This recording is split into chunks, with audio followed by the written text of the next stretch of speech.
Sabtu sudah ada buhar WA, saya sudah paham. Sabtu WA biasa, saya belum buka WA-nya sudah paham. Ini mesti urusannya Pak Yetolah keluar kota. Bapak Ibu sekalian, seperti yang pernah kami sampaikan bahwa kajian kita akan melanjutkan kitab tulisan dari Profesor Ali Mustafa Yakub. Kalau Pak Yetolah itu menyampaikan pemahaman terhadap hadis, kalau kitab ini bicara tentang metode atau cara memahami hadis Nabi. Seperti yang sudah kita bahas di pertemuan waktu itu, bahwa di dalam memahami hadis itu ada yang disebut dengan mengerti tentang illah. Illah itu alasan dibalik ditetapkannya sesuatu. Nah, illah itu di dalam kitab ini untuk refresh saja, ada al-illah al-mansusah. Jadi illah yang memang di teks hadisnya sudah terlihat, sudah terbaca. Ada yang kedua adalah al-illah al-mustanbatah. Jadi satu alasan hukum yang baru ditemukan setelah diijtihadi, setelah coba dipahami oleh para ulama. Kalau al-mansusah lebih gampang karena alasannya tertulis dengan jelas di dalam teks hadis. Seperti waktu itu kita contohkan di dalam kitab ini, yaitu tentang illah diharamkannya muskir. Kullu syarabin muskirin haramun. Jadi minuman itu diharamkan karena memabukkan. Jadi kata-kata iskar, muskir itu sudah ada di dalam hadis. Itu lebih gampang karena dia mansusah atau tekstual. Artinya alasannya tertulis di dalam hadis. Nah, pada bagian sekarang pagi ini kita akan lanjutkan, yaitu mengenai al-illah al-mustanbatah, yaitu satu alasan hukum yang itu dilakukan oleh ijtihad para ulama karena di teks hadisnya tidak kelihatan.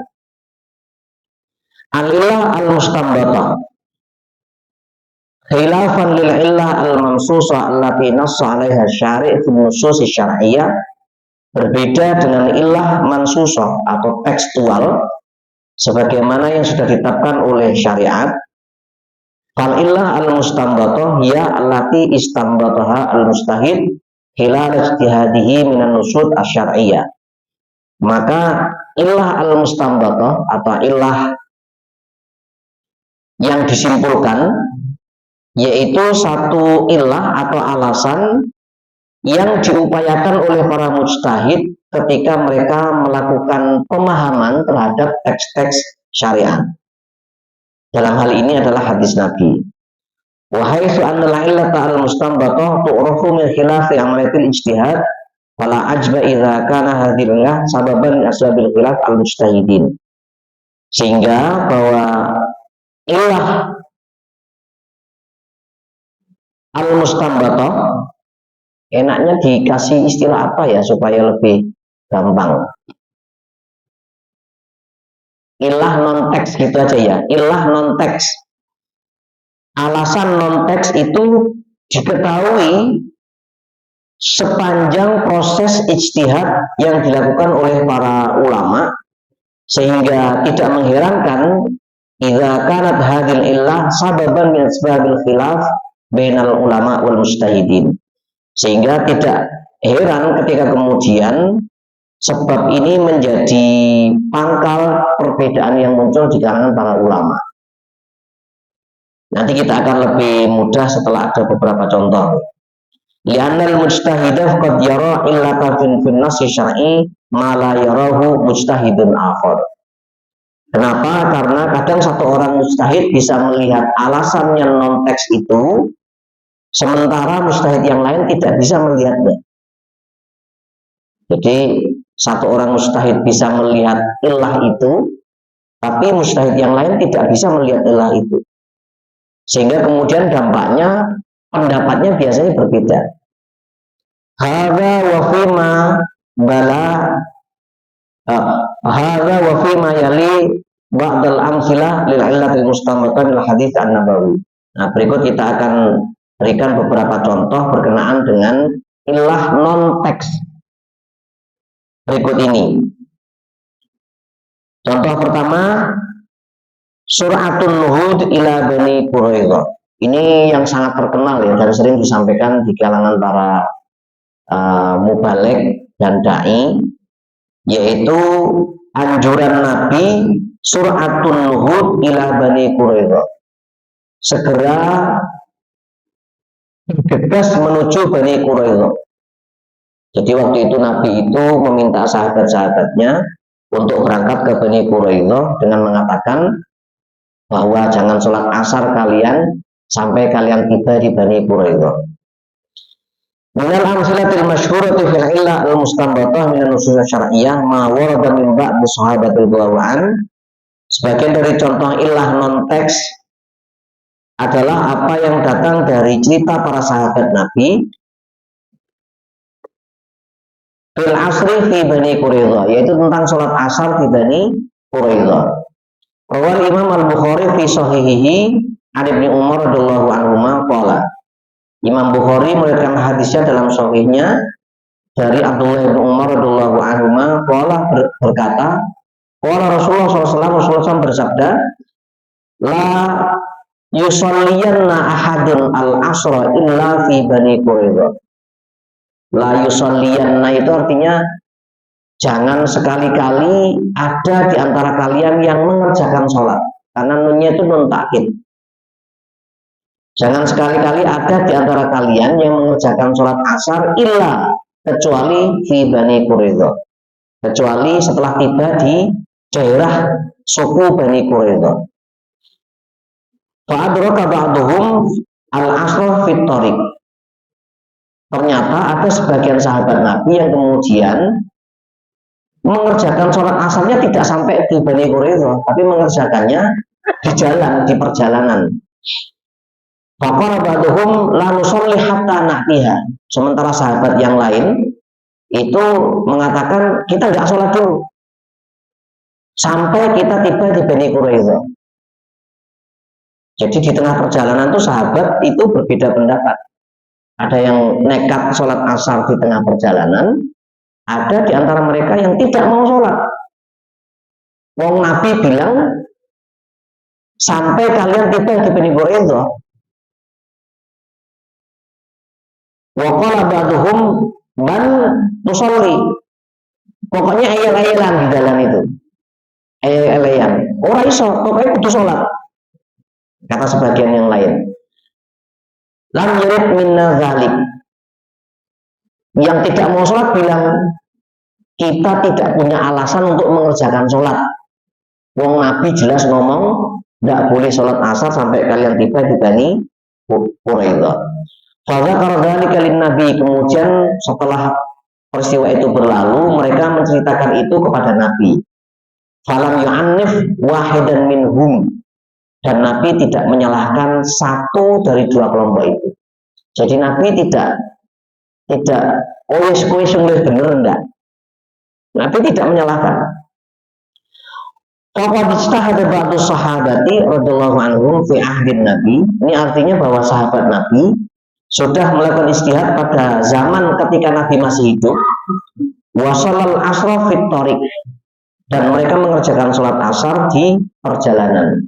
Saya kalau perjalanan ke Jember dari Semarang itu pakai Rosalia, itu berangkat jam 8 malam biasanya. Dan sampai Jember itu seringkali itu jam setengah 6 pagi atau jam 6. Artinya subuhnya lewat sudah itu. Jadi kalau mau sholat subuh nunggu sampai ke pul terakhir bis, karena supirnya nggak sholat. Nah dulu zamannya sopirnya Pak Blangkon itu, jadi dulu ada namanya sopir Pak Blangkon, sampai apal itu. Itu kalau subuh mampir dia sholat. Nah, tapi sopir yang sekarang ini itu nggak sholat secara lahiriah. Bisa jadi mungkin dia sholat karo nyupir ya, bisa jadi kan. Sehingga saya kemudian mengerjakan subuhnya itu seringkali tidak menunggu sampai tiba di pul terakhir. Saya mengerjakan sholatnya ketika masih di bis. Jadi ngadepnya ke timur ya sudah sholatnya ngadep ke timur sesuai dengan arah bis. Nanti setelah sampai lokasi sholat lagi enggak karena sudah mengerjakan sholat di perjalanan. Wasolal asro fitorik sehingga sebagian sahabat waktu itu mengerjakan sholat asar di perjalanan. Waqala lam yarid minna at-tahhir wa innama arada sur'atan nuhud. Mereka mencoba menganalisis, mencoba memahami hadis Nabi itu, sahabat yang sebagian tadi itu. Jadi sahabat yang sholat di perjalanan itu mencoba memahami hadis Nabi itu dengan mengatakan lam yarid minna at-takhir. Nabi tidak menghendaki kita untuk mengakhirkan sholat. Wa innama arada sur'atan nuhud. Tapi menganjurkan kita untuk secepatnya tiba di Bani Quraidah. Jadi sahabat yang mengerjakan sholat di perjalanan itu tidak menganggap bahwa Nabi itu membolehkan takhir sholat asar, tapi memahami bahwa kita ini kondang-dang tekan gon. Ewo dene. Nah itu memahaminya. Ewo dene. Wis kenceng budal urung tekan gon, tapi asarnya sudah mau habis ya sholat. Nah, itu maksudnya. Tapi itu tidak dipahami oleh sahabat yang lain. Sahabat yang lain mengatakan, wis pokoknya teksnya Nabi tekan gon, ya tekan gon. Nah, jadi di dalam Islam itu sejak zaman Nabi masih hidup sampai nanti itu model begini ini ada.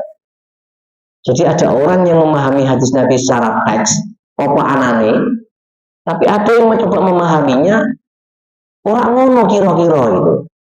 Makanya kalau orang yang pernah kuliah di S2 itu, kalau Pak Yitolha itu pernah menjelaskan tentang filsafat Islam itu. Ada yang namanya hermeneutik. Hermeneutik itu mencoba memahami teks yang sudah ada, coba dipahami dengan beberapa sudut pandang. Jadi kalau logika hermeneutika itu, ini ada teks, sebelah sini ada teks, ini ada penulis sebelah kanan, di atas itu ada pembaca. Jadi ada pembaca, ada teks, ada penulis. Dalam teori hermeneutika itu bahwa setiap teks yang sudah diproduksi itu benda mati. Karena dia sudah tidak bisa membantah, tidak bisa berargumen. Teksnya wes. Kayak kemarin Pak Gunoto Sapari, kemudian Pak Agung share di grup tentang penulis satu pena itu, tentang pendapat sekian banyak orang tentang persoalan politik. Itu begitu sudah ditulis, dicetak, itu benda mati. Ini teks, ini ada penulis, ini ada pembaca. Penulis ketika menulis teks itu, waktu itu pendapatnya seperti apa tertuang di dalam teks. Tapi apakah pendapatnya di dalam teks itu menjadi pendapat yang sudah final? Itu belum tentu. Bisa jadi di periode yang lain penulis ini ketika menulis yang sama perspektifnya jadi beda dan isinya beda. Makanya pembaca yang baik itu mencoba memahami teks itu dalam situasi dan kondisi tertentu, konteks. Iki barang dia ditulis begini ini karena apa? Kok bunyinya begini, kok kesimpulannya begitu. Dia mencoba membaca situasi. Seperti halnya Pak SBY ketika di akhir-akhir Jokowi kemudian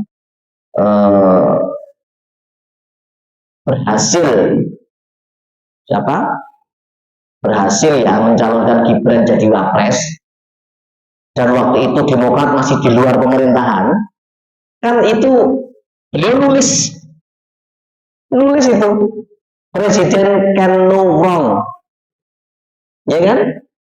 Saya masih punya filenya itu. Nggak lama kemudian kan ternyata Demokrat jadi satu. Terus buku itu ditarik sama SBY. Karena di dalam buku itu kritikan habis-habisan terhadap Jokowi. Jadi ketika konteksnya berbeda, seringkali bahwa tulisan itu menjadi berbeda. Nah itu hal lain. Tetapi bahwa sahabat sejak zaman Nabi itu sudah mencoba memahami hadis itu seringkali antar mereka sendiri beda. Apalagi hari ini yang sudah jauh dari zaman Nabi. Situasinya beda. Zaman Nabi dulu nggak ada Instagram, nggak ada TikTok, nggak ada Twitter. Hari ini sudah macam-macam. Bahkan sekarang di WA kita itu ada AI kan, artificial intelligence. Meskipun kadang dia bodoh juga itu. Nah, saya coba nanya, apakah kamu kenal Abdul Sattar?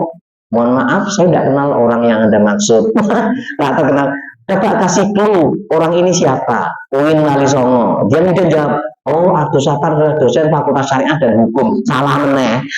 Ya, jadi jangan terlalu percaya juga dengan AI itu. Oh, lah kok salah? Padahal sudah bilang Uin Walisongo Semarang. Oh, sebagai informasi untuk Anda bahwa Abdul Sattar adalah dosen Fakultas Syariah dan Hukum UIN Walisongo Semarang. Ya, keliru, saya tidak pernah ngajar di syariah. Jadi AI itu bisa diapusi. Oke. Jadi sejak zaman Nabi ada memang dua kelompok. Jadi kita nggak perlu heran kalau di komunitas Islam hari ini ada orang yang masih tetap tekstual, ada yang kontekstual. Seperti kasus kumis sama jenggot di periode yang lalu sudah saya jelaskan itu. Nah, Pak Imasono itu sama sekali bukan itbak Nabi, belas itbak Nabi. Nah, kumisnya tebel, jenggotnya renek. Padahal kalau Nabi kan, seperti yang beliau yang pojok itu. Nah, itu tuh beliau ikut Nabi. Jadi jenggotnya lebih tebel dibanding kumisnya.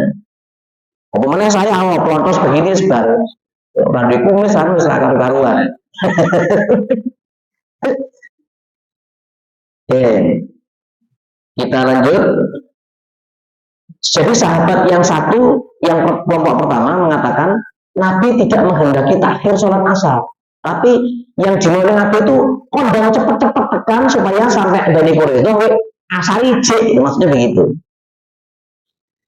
Karena baru ilal makna. Ini artinya kelompok sahabat model ini adalah melihat hadis itu secara makna.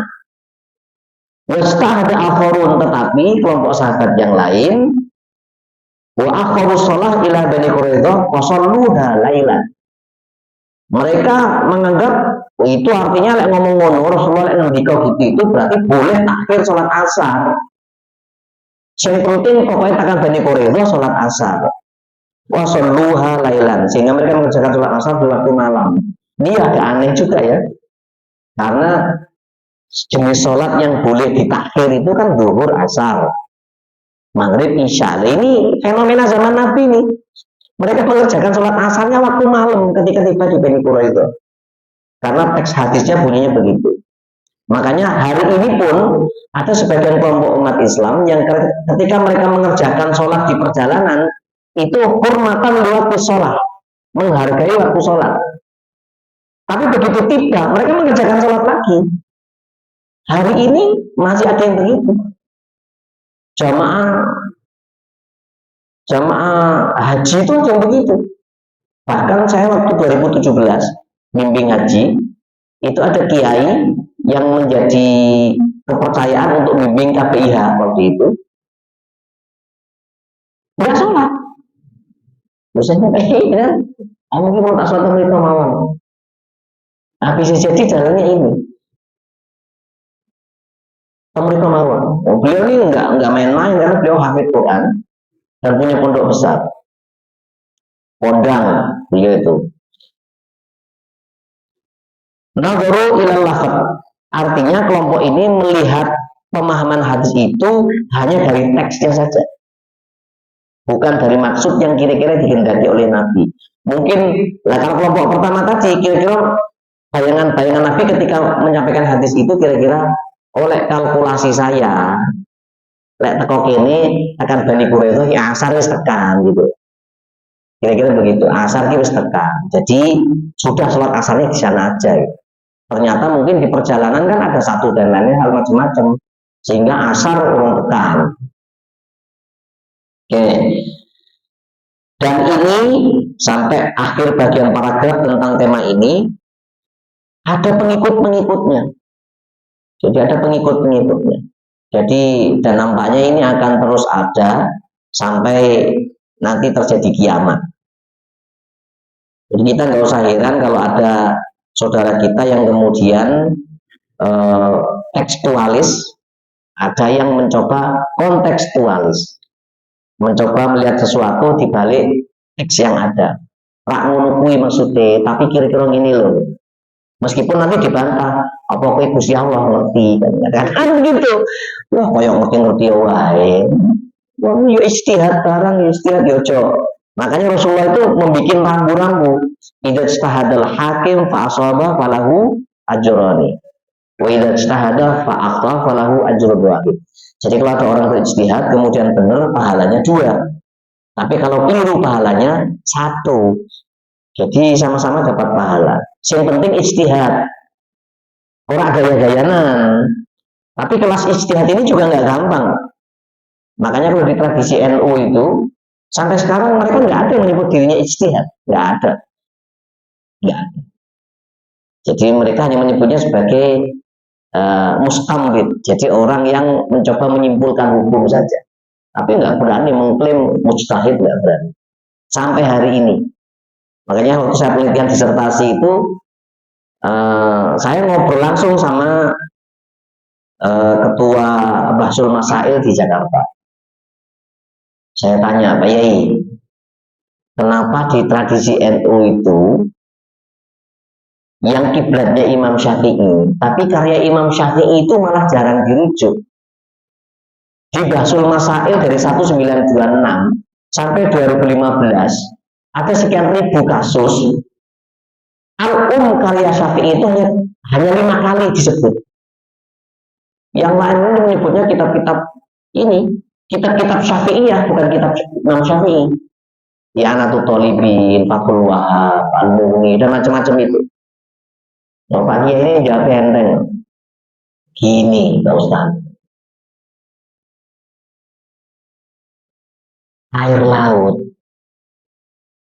Jangan yakin nggak air laut itu asin? Yakin. Yang di pinggir dengan di tengah, kira-kira sama-sama asinnya nggak? Sama. Nah, itulah logikanya teman-teman kami di NU. Jadi yang pinggir ki asin, orang usah nengah waktu lain. Jadi tidak usah merujuk katanya Imam Syafi'i langsung. Syafi'i ya foto, ditarik tengah ya foto walasane sin. Nemu aja, pokoknya kiai NU ini luar biasa, luar biasa. Itu contoh pertama.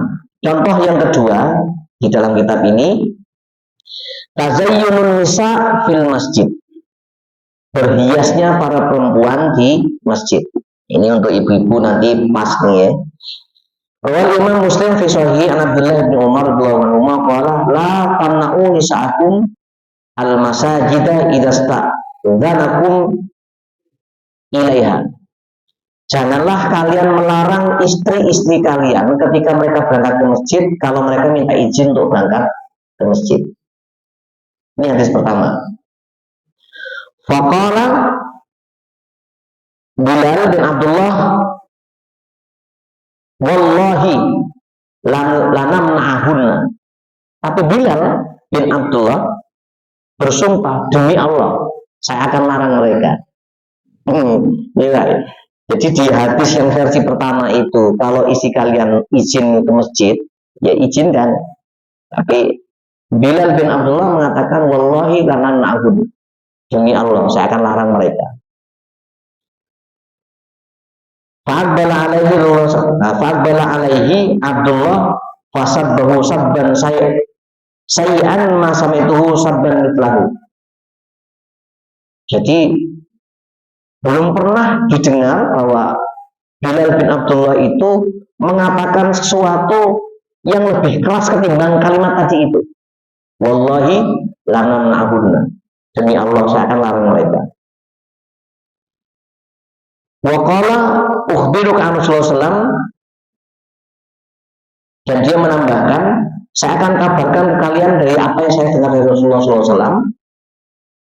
Wallahi lanamna'ahunna. Demi Allah saya akan larang mereka. Wa qalat ummul mukminin Aisyah radhiyallahu an berkata, "Lau anna Rasulullah sallallahu ra'a ma ahdatsan nisa lamana'ahunna al-masajid kama mana'at nisa'u bani Israil." Seandainya ada perempuan yang kemudian melakukan itu, niscaya Nabi akan melarang mereka. Sebagaimana perempuan Bani Israel juga dilarang melakukan itu. La syakka anna sahabi al-jalil indallah Abdullah bin Umar radhiyallahu anhuma, tidak diragukan lagi bahwa sahabat Nabi Abdullah bin Umar radhiyallahu an akhadha dhahirul hadis wa lafzahu, mengambil lahiriah dari teks hadis ini. Fayara annahu la yajuzu ma'un nisa al masajid. Jadi dia berpegang pada versi hadis yang pertama, bahwa tidak boleh melarang perempuan kalau dia berangkat ke masjid dan izin untuk berangkat ke masjid.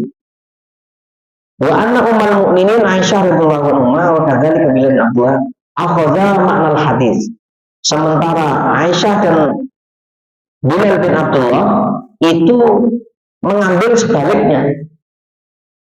Nanti kita akan lihat kenapa itu terjadi. Wastambata illatul hadis. Mereka mencoba mengambil kesimpulan dengan argumen dibalik munculnya hadis itu. Wahia adamu kauniha mutatayyibatan wala mutazayyinatan wala thiyabin faqiratin wala muhtalatin birrijal wala syabatan wala mimman yuftatan biha. Artinya apa? Bolehnya itu dalam kondisi bahwa ketika perempuan ke masjid itu tidak dalam kondisi menggunakan wewangian yang sangat semerbak,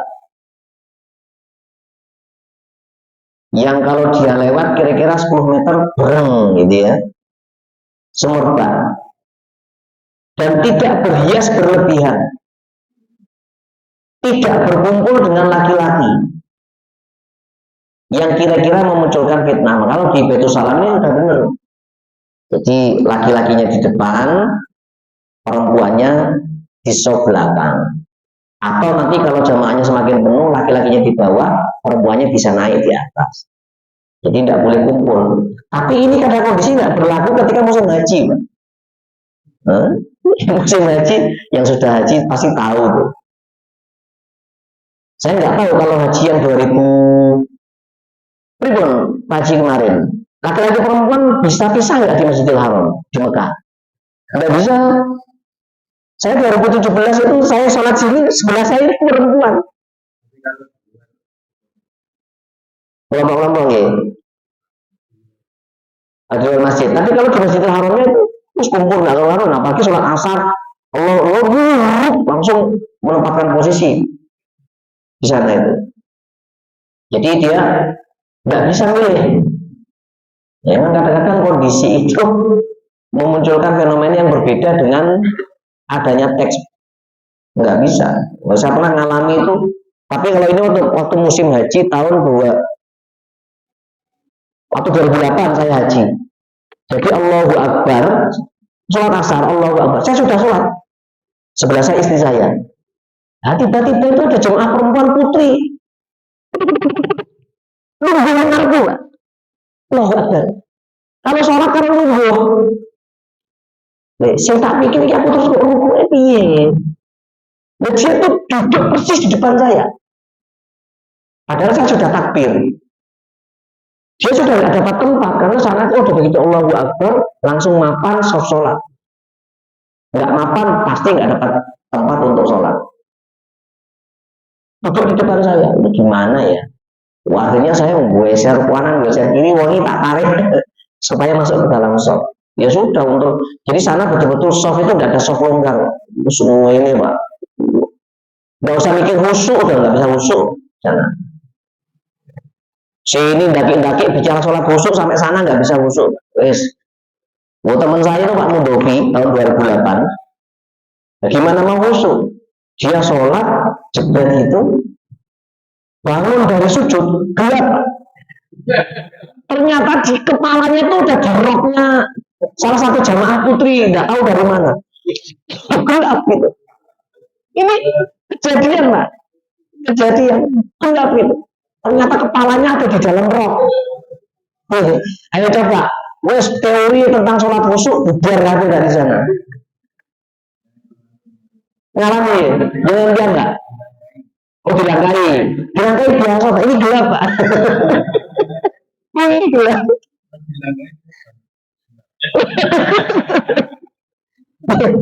Jadi ini inti dari tulisan ini bahwa yang dilarang itu,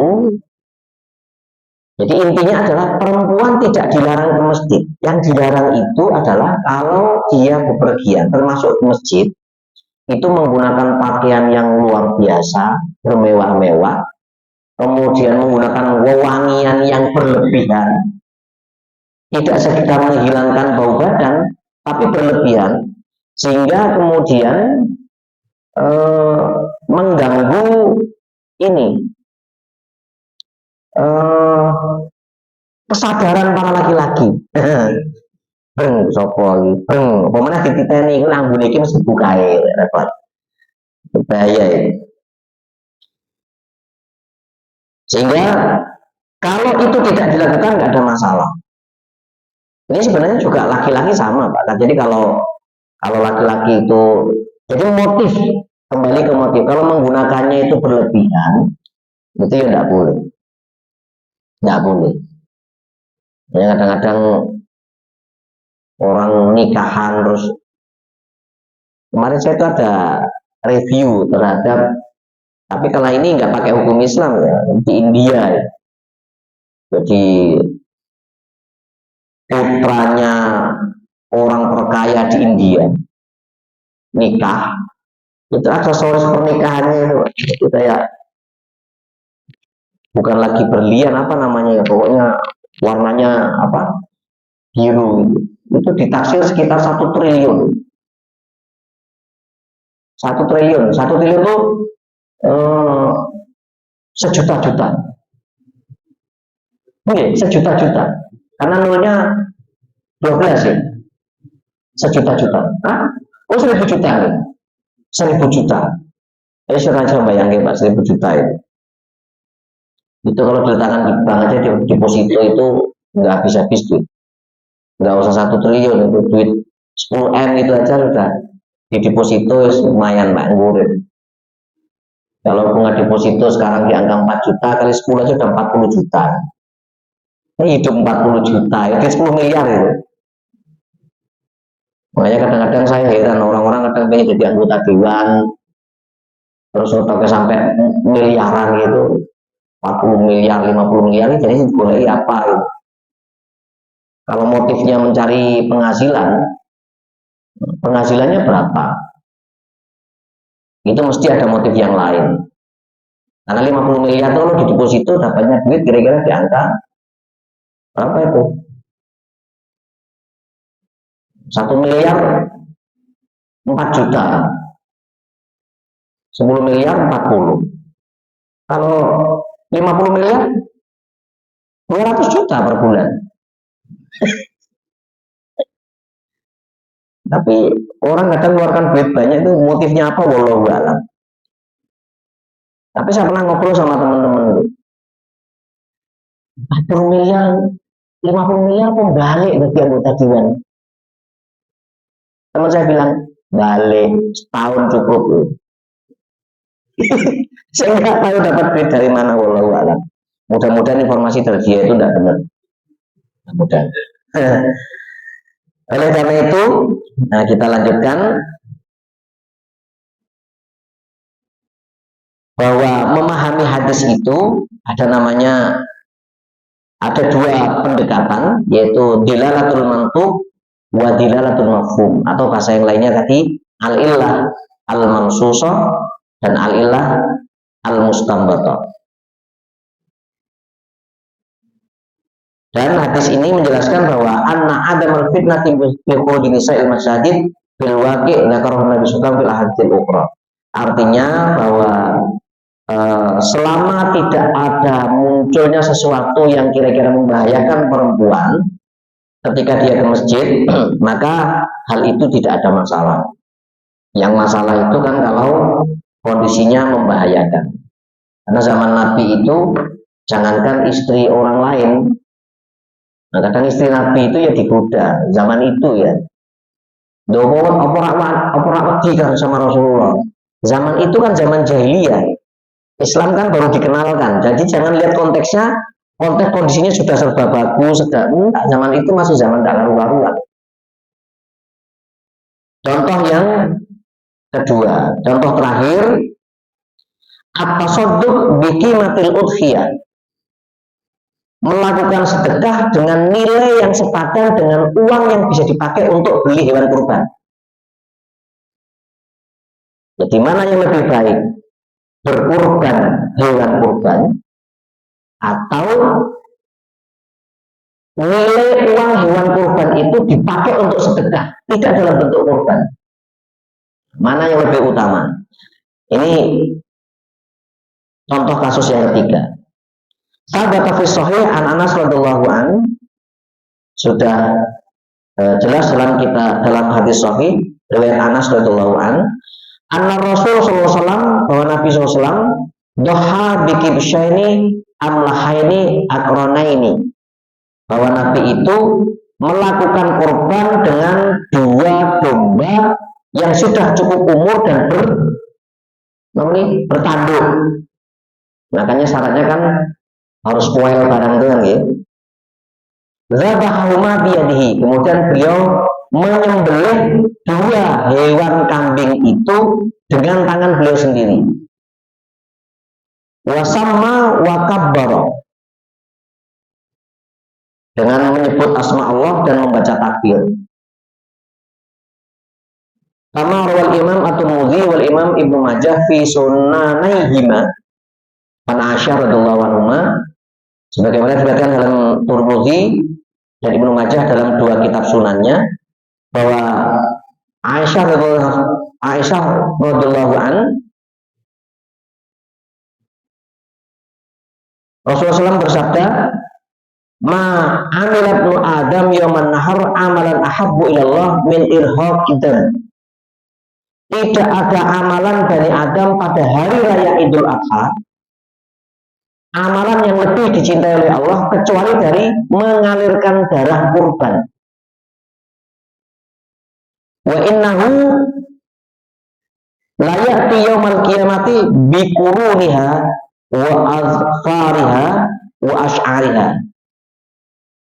Karena nanti dia akan datang pada hari kiamat bareng dengan jadi tanduk kurban, bulu-bulu hewan kurban itu menjadi saksi bagi orang yang berkurban. Waktu itu warga sini juga pernah nanya ke saya, Pak, aku krungu-krungu jirine lawan kurban iki nanti ketika melewati Shiratal Mustaqim itu hewan kurbannya ditunggangi. Apa ki soalnya kurban terus ya Pak?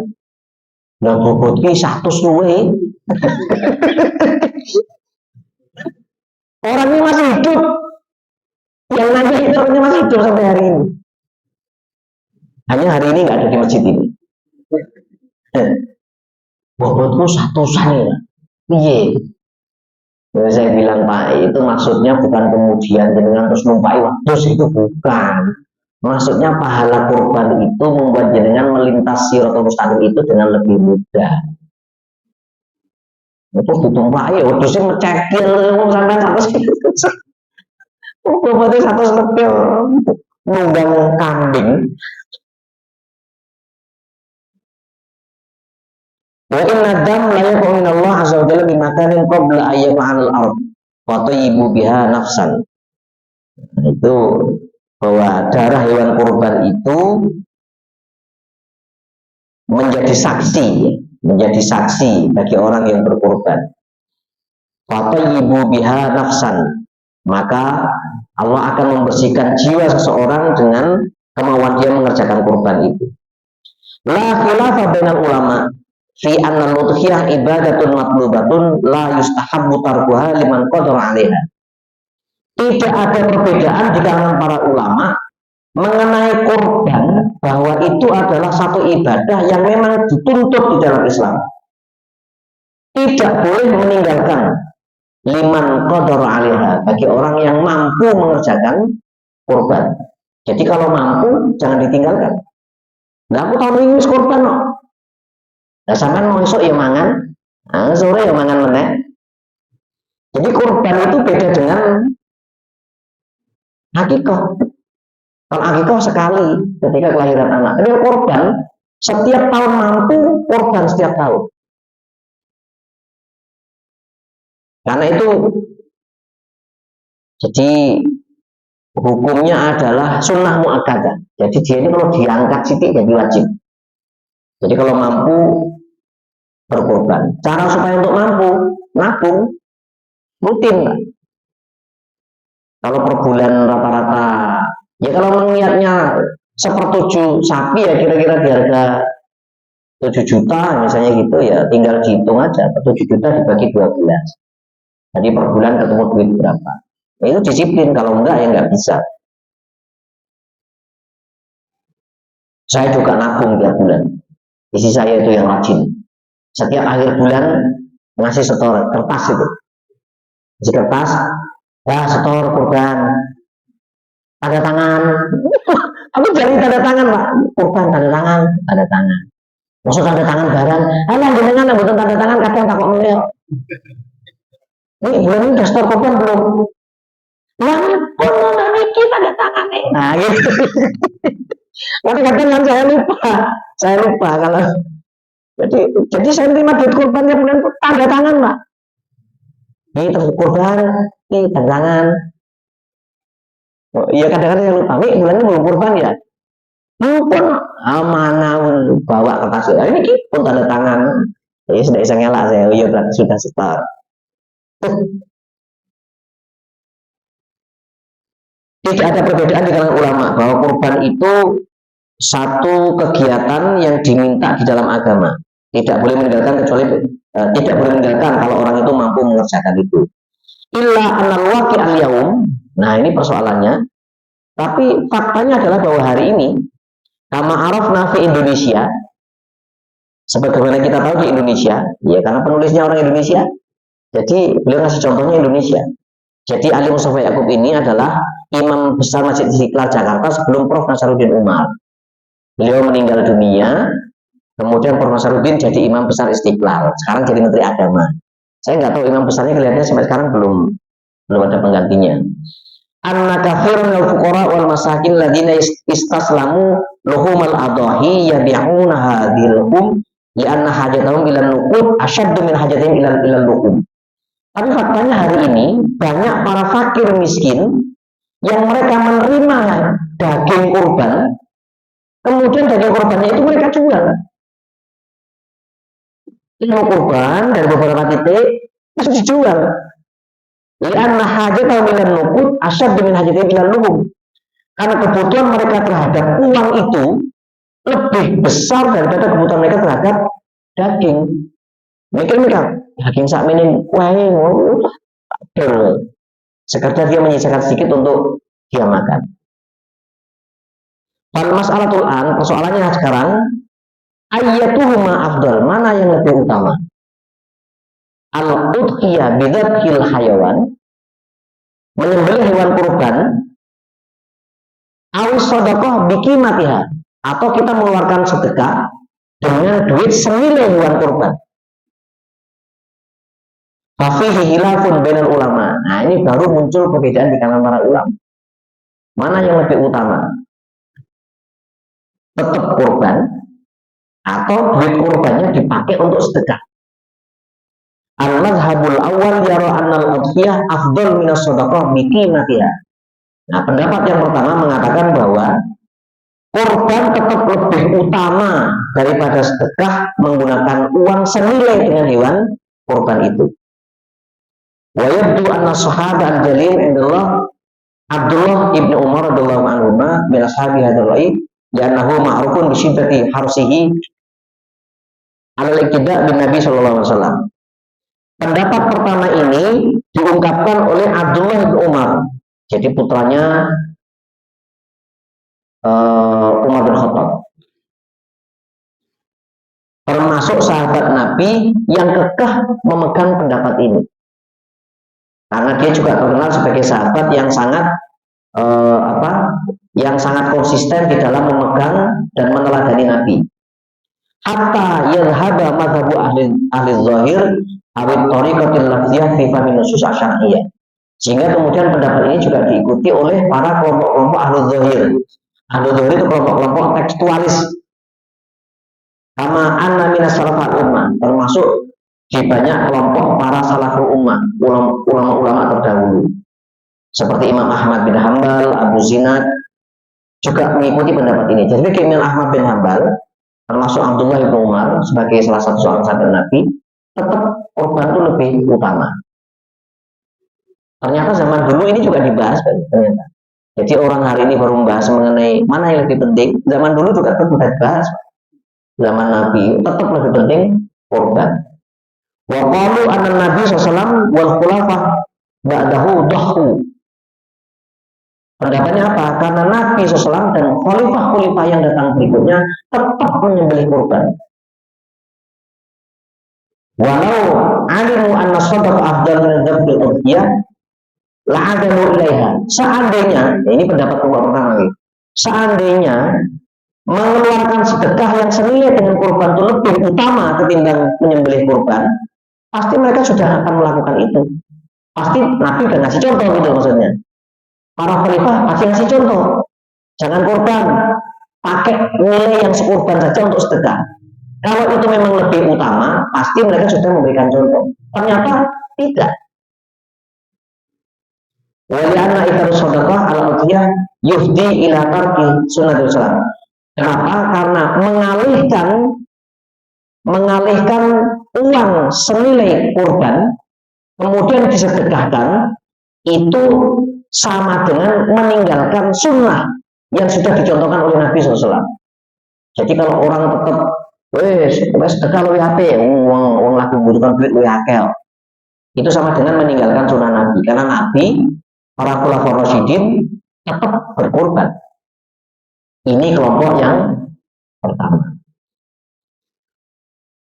Insya Allah 5 menit lagi selesai. Wal madhabus tsani, nah ini kelompok yang kedua, yara bi anna shadaqah bi qimatil udhiyah afdal min dzibhil udhiyah.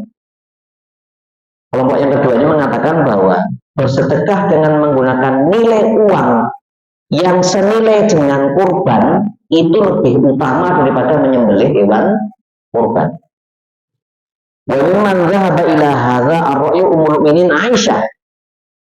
Ini diikuti oleh Aisyah radhiyallahu anha, istri Nabi.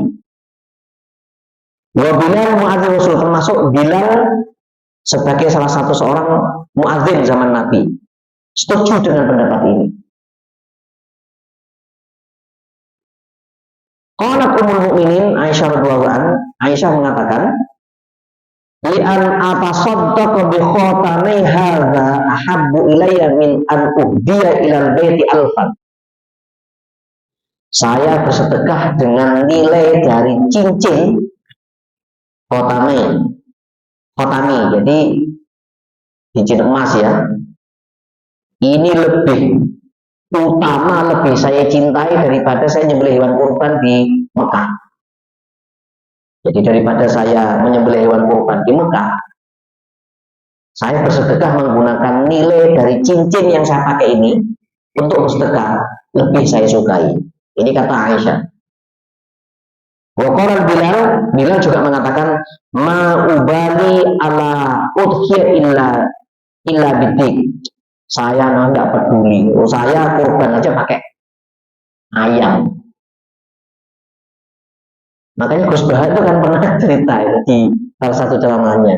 Yang paling penting dari ketika penyembelihan kurban itu adalah orang semuanya makan daging. Orang yang iso wedhus nyembelih pitik gitu. Ini hadisnya. Jadi Saya mah enggak peduli, kata Bilal. Ana udhi illa bidi. Saya nyembelih kurban pakai ayam. Walian abahu fi yatimin qad tardaftu.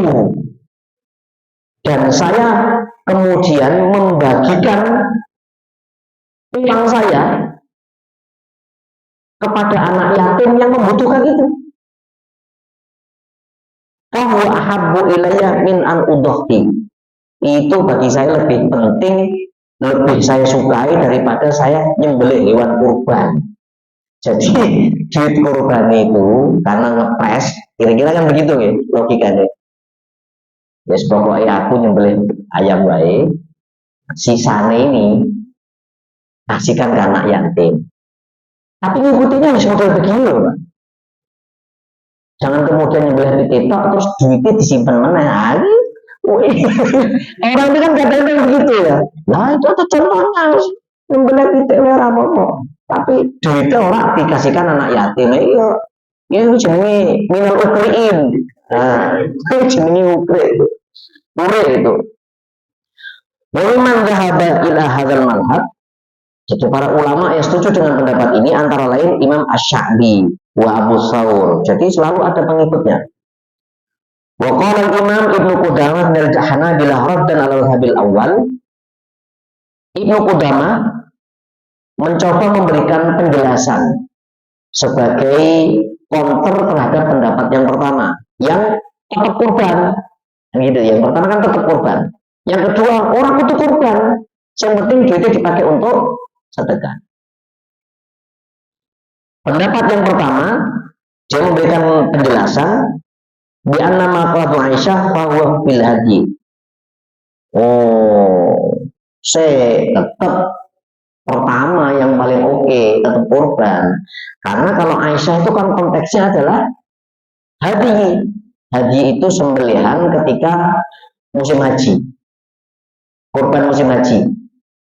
Dunan ukhiyah, bukan sembelihan kurban biasa. Walaisal khilaf fihi. Walam yarid al-Imam Ibnu Qudamah ala kulli Bilal wa Azim Rasulullah.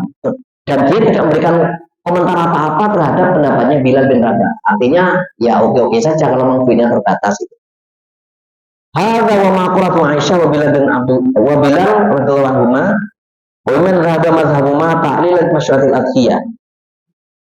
Pendapat Aisyah dan Bilal ini termasuk para ulama yang setuju dengan pendapat ini itu mencoba memahami ilah, memahami alasan dibalik pensyariatan udhiyah itu, dibalik pensyariatan kurban itu. Annal ilah, alasannya apa sih sebenarnya kurban itu? Fiha hiya it'amul fuqara wal masakin. Karena yang paling penting dari peristiwa kurban itu, ilah hukumnya adalah, alasan yang paling pokok adalah it'amul fuqara wal masakin, memberikan makan bagi orang fakir dan miskin. Wa musa'adatahumul maliyah, dan memberikan harta kepada mereka. Wal udhiyah indahum laysat ibadatun qasirah. Kurban bagi kelompok ini adalah bukan ibadah yang sangat terbatas, wujudnya kudu kuwi. Walakin ibadatun muta'addiyatun atau ibadatun istimaiyatun. Tapi kurban itu adalah ibadah sosial.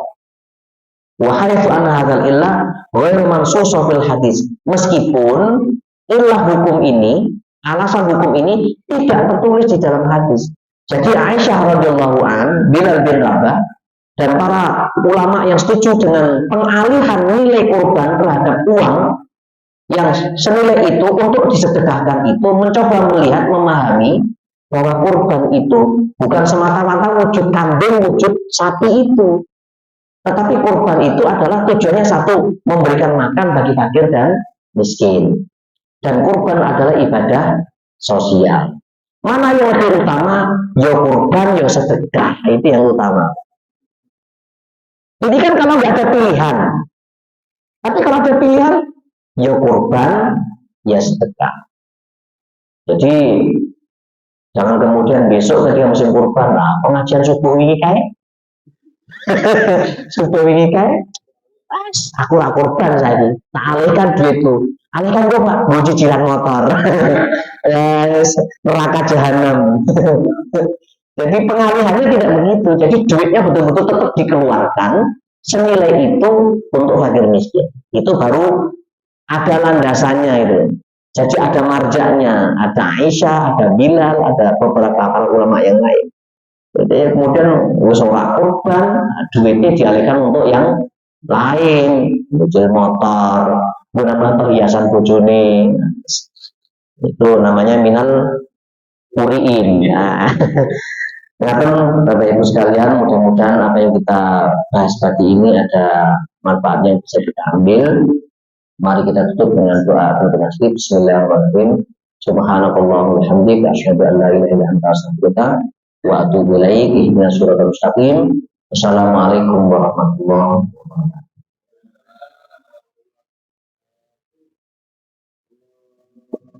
wabarakatuh.